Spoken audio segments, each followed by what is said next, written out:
US house speaker का एक बड़ा बयान सामने आया। यह बयान क्या है? इजराइल को मदद यूक्रेन से ज्यादा जरूरी है, यह कहा गया है। रिपब्लिकन माइक जॉनसन ने यह ऐलान किया है, इजराइल की मदद के लिए वोटिंग करेंगे। कीव को मदद में हो सकती है देरी, यानी कुल मिलाकर एक लाइन में मैसेज यह देने की कोशिश की जा रही है कि यूक्रेन को थोड़ी देर के लिए साइड में रख दिया जाए और पूरी तरह से इजराइल के साथ खड़े हो जाए अमेरिका।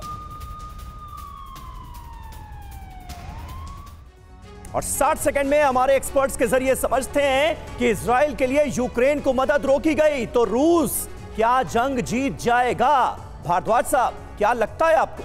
देखिए, मुझे लगता है कि ये भी एक टैक्टिक है, जो दूसरा खेमा है कि आपने युद्ध को अमेरिका की एनर्जी को डाइवर्ट कर दिया। जो अभी तक यूक्रेन में जो एनर्जी लगी हुई थी वो अब मिडिल ईस्ट में चली गई। और निश्चित रूप से बात मान के चलिए कि मिडिल ईस्ट में हमास में जो ट्रेडिशनली सपोर्ट रहा है वो यूएसएसआर का रहा है। तो निश्चित रूप से जो रॉक स्टेट्स हैं वो फ़लस्तीन के साथ खड़े हुए आ रहे हैं। उसमें ईरान का साफ साफ नाम आ रहा है, रशिया का नाम आ रहा है, और निश्चित रूप से चाइना कभी से ही मिडिल ईस्ट में अपने आप का अपने दम भरने की कोशिश कर रहा था। तो ये यूक्रेन में रशिया को फ़ायदा होगा, और उधर अमेरिका, जो कि चूँकि अमेरिका का जो हेड है, जो ब्रेन है, वो जूझ है, वो इजराइल है, उसके लिए वो ज़्यादा खपत करेगा, ज़्यादा अटेंशन देगा, ज़्यादा बड़ी लड़ाई लड़ेगा। क्योंकि अब इजराइल की हार अमेरिका की हार है, यूक्रेन की हार अमेरिका की हार नहीं होगी। अमेरिका उसमें तो जीत रहा था, लेकिन यहाँ सचमुच अमेरिका हार जाएगा, वेस्ट हार जाएगा।